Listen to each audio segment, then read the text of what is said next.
Niggas don't want to be poor. Niggas don't want to be poor, and you can't tell niggas, oh, well, you got to figure out yourself like I figured it out myself. Man, no, you don't. Everybody can't figure it out. That's why our job as a community is to help figure it out for certain people.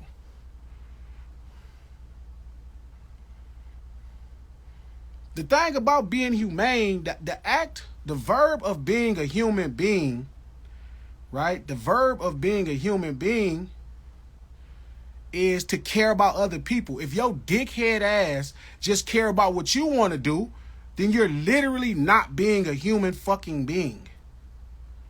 Like that's the definition of being humane. You know what I'm saying? And y'all get this thing, well, I should be able to do what I want to do. No, you fucking shouldn't. What the fuck are you talking about? You're supposed to think about everybody else. No, you shouldn't. That's the verb. That's what it is to be a human. To care about everything around. Humans around.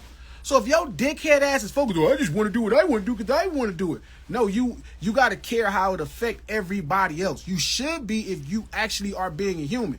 But if you're being a dick, then you don't fucking care about nobody, and that's why your motherfucking ass is going to get robbed. For sure. And you might get robbed another way. But for sure, your ass is going to get robbed this way. Core, what up? For sure, you gonna get robbed this way. You walk somewhere and you don't care where you fucking walking. Feel me? I don't give a fuck which place around the world, man. If you walk in Russia right now with a fucking American shirt on, with an American flag, you might get your stupid ass pummeled. So take your shot. I just better wear what I want. That's some American spoiled shit anyway. I noticed that when I would do shows in other countries, people don't even think like that. Only niggas in America is so spoiled. I should be able to do what I want to do because blah, blah. What the fuck are you talking about? Why? No, you can't. That's only some American shit. Niggas is as oppressive as this fucking country is and as racist as this country is, you feel me? There's still some weird sense of, like, how do niggas still have a sense of entitlement? Nigga, we come from America. How do you still have a sense of entitlement? Nigga, we here. We in the most oppressive place to niggas that look like us around the world, and niggas still have a sense of entitlement. Like, niggas is crazy. I should be able to wear what I want to wear because blah, blah, blah. Okay, take your shot. Take your chance, man. Take your shot. Take your shot, man. Billy Badass. They gonna show your motherfucking ass. Fuck around that east side, boy. They gonna show your motherfucking. The east side, boy, will humble you. I promise you. It ain't like the west. Shout out to my niggas from the west, but the east side will humble you. It will humble you, man. It will. The east side, Miss Kristen, the east side will fucking humble you, dog. They will break your shit down. Yeah, we do so many things that stand out, right? You see these rap niggas wearing dresses and painting their fingernails and dyeing their hair because when they open their mouth, ain't nothing special about it. I'm not mad at no nigga doing what he got to do. You feel me? I'm not mad. I was explaining this the other day. We was talking about Lil Nas X on a little podcast, and this lady said it was controversial what I explained to her. And she was like, yeah, well, you call Lil Nas X corny. And I'm like, yeah, he is corny. He gay facing.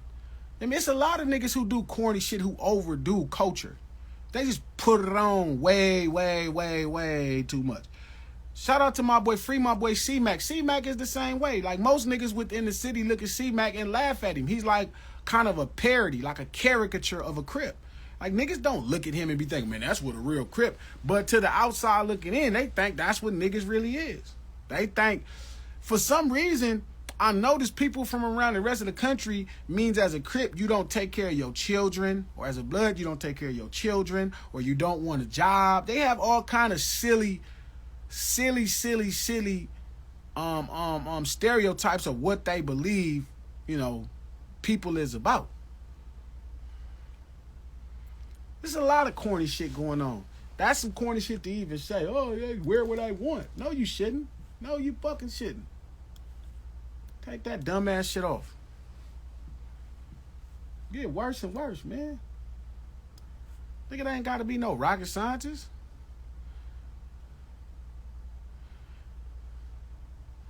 Listen, the thing is, yeah, like, C-Mac is that's a cool youngster, man. I like him. I met him. Cool guy. You know what I mean? But like that, like you just want something good. Dude got a lot going on. You just want something good to happen for him. But man, that is not what being a Crip is about. Yeah, of course I do. How could I not enjoy Cuz and his antics? I enjoy him. He's an enjoyable person. He's like, he's like how would I relate it to a regular person? It's like when you watch Madea movies, right? And you, like Madea, like Tyler Perry's character is like an over-exaggeration of some people's grandmother, right? This kind of real stern, tough black lady, but it's over the top.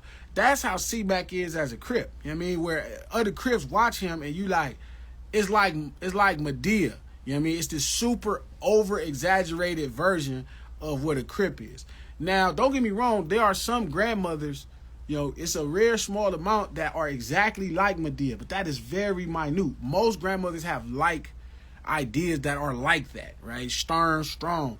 That's how Mac is as a Crip. You know what I'm saying? Like some of I know a Crip or two that's like that, but that's not 95% of the niggas that's from Crip gangs. You know what I mean? Like it's a lot of niggas. For sure. He didn't grow up over there and put that tattoo on his head because he would have knew that was a bad idea. But I think that's the point of it. You know what I'm saying? And I think sometimes when we look at rappers, we see rappers, right, as these exaggerated versions. And especially in a time where social media is super important. So everything you do have to be over-exaggerated or to get looked over. I got you, Miss Kristen. Really, more than anything, what is being a Crip about? No exaggerations, I'm curious. Being a Crip really doesn't mean anything specifically. It really just means that the law is not in your way. The law is not always in your way. Like, the law is no longer the thing holding you back. Like a normal civilian, the law is the thing that's holding them back.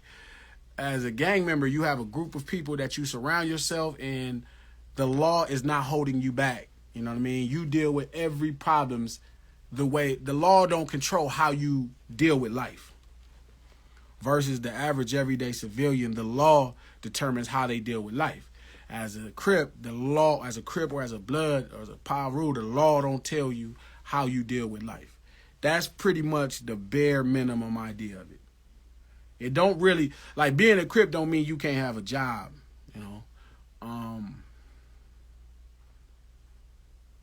Being a Crip don't mean you can't have a job. Being a Crip don't mean you can't go to college. Being a Crip don't mean you can't be a teacher. Being a Crip don't mean anything. It don't mean, you can have the regular life. It's just the law is not the restriction that determines how you live. That's what being a Crip is about. That's the easiest way to put it. Because, most gang members don't do, all gang members ain't like a bunch of violent, shoot everybody up motherfuckers. Oh. I'm done. Oh. That shit gonna jump that. That's what being a Crip is about. That's all being a Crip is about. And then everybody redefined it. I think the only...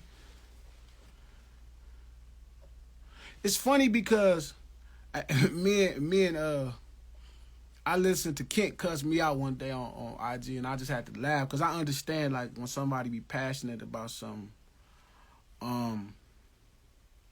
But when people started telling me about what being a Crip is, and They feel like if you're a Crip, it means you have to do this or that. People misuse and misappropriate. You got to understand, it's a bunch of people that almost feel powerless at times. And then you give them the power of community, right? It's a bit articulate how I'm explaining it, but this really what I figured out, being involved with it forever. It's a bunch of people who feel powerless, through oppression, right? Because in my neighborhood, the 50s and 60s, there was jobs, so you would get these jobs. Powder, watch up. You would have these jobs, like everybody could work on Alameda, right? So it wasn't really time to thug and fuck your life up, because you could go down here, get a career with a livable wage on Alameda, come back, buy a house, take care of your kids. So that's why most of our grandparents, you know what I mean, at my age, you start talking about 35 to 45, they owned the house. Most of our grandparents did, because they, even if they didn't get the greatest education, they can go work at the GM factory, the Ford factory, this factory, and get a livable wage, you feel me, and take care of their motherfucking family. By the time Crippin' and Bloodin' started, you know what I mean, you start talking about in that late 60s, early 70s, they are starting to get rid of all of the factories. You know what I mean? There is no place where Tookie and Raymond could go get a career livable wage. Now the factories are being removed. So now there is not that job for that kid who didn't have the greatest education. You know what I mean? There's not that career for that person who just barely got through high school. There's not those opportunities. They're not in the community like they were. So all of these young niggas just got time on their hands. Fast forward into the 90s, when I came into my own and I got put on and stuff, I'm realizing most of these people felt powerless. Maybe their mom could have been on drugs. You know what I mean? They dad could have been on drugs. They poor. They live somewhere. And then you give them the sense of community. And then that's the first time they have power. Because the whole time they didn't have no power. They was just kind of reduced down to this small community. You know what I mean? Like you was reduced down to this small community. And this is, you become a part of this community, almost like this military, this country, because everybody that's from the community is from this country, whether they admit it or not. You know what I mean? They are part of this country. But you become a part of the military and you get your first sense of power. And depending on how the human, deals with that power determines how they use that power. So where I'm from, you could walk up my street. It was a drug program at the end of my street on Mona. Feel me? Right here by the sheriff's station. And it used to be a bunch of people that was on drugs. They would walk down where we from, walk down that street to the metro station. And most of the time, this is a bunch of people that are not gang members. You know what I'm saying? They not gangbangers. They not like that. They're just regular civilian people trying to get their life back on track. Now, I seen them as that. I was like, oh, these people was on drugs. It's cool. Let them people through. But then I would have a homie, who not used to the power. So he would misuse his power, as a bully to some sense. You know what I'm saying? And he would want to throw his authority around on somebody who didn't fit the lifestyle. I don't think that's a representation of being a Crip. You know what I mean? Again, how being a Crip affects being a human being can alter people. It just depends. Being a Crip or a Blood is a powerful thing. You know what I'm saying? Like, it's a powerful thing. Super powerful. So if being a Crip or Blood is powerful. You know what I mean? You have people at your, you have people that got your back. You have access to weapons of destruction. You know what I mean? You have, people in theory that will do anything to make sure you okay. So it's a lot of power for people who not used to having any power. You know what I mean? So it depends on who that person is internally and how they're taught. Some homies, like I had a homie that kept, my homie Lil Wayne, he locked up in life now. He would do that the most to me. Lil Wayne was a short dude. Feel me? Had kind of a young nigga, like a little man complex. So he'd be super, fucked up to regular people. And like I used to kind of have to get on him about it. I mean, like, hey, watch how you doing these people. They not from, don't hit none of these people up. Like, don't hit them up. Like, so I'm older than him about 4 or 5 years, so I have to teach him, like, hey, man, don't use your power this way. And I used to have to be on him, you know what I mean? Hit him upside the head, like, not punch him, but like, hey, don't use your power that way. He didn't know, you know what I mean? It was for his own personal issues, you know, he would use his power that way. And I get it, you know, he was shorter, you know what I mean? He had his own complex. He ended up growing up to be a fucking monster, you know what I'm saying? But at that time, and Potter, you know Lil Wayne, so, you know what I mean? He wasn't a big guy, so Cuz used to use his power on the civilians. I'd be like, hey, Cuz, don't do that. Like, you know what I mean? I used to get on his line, feel me? But I would teach him. And eventually he got out of it. He got big, niggas got life now. Big old nigga, young nigga, muscle rocked up, feel me, in jail for murder. But I remember having to be on him all the time about how he used his power. You know what I'm saying? How we use his power.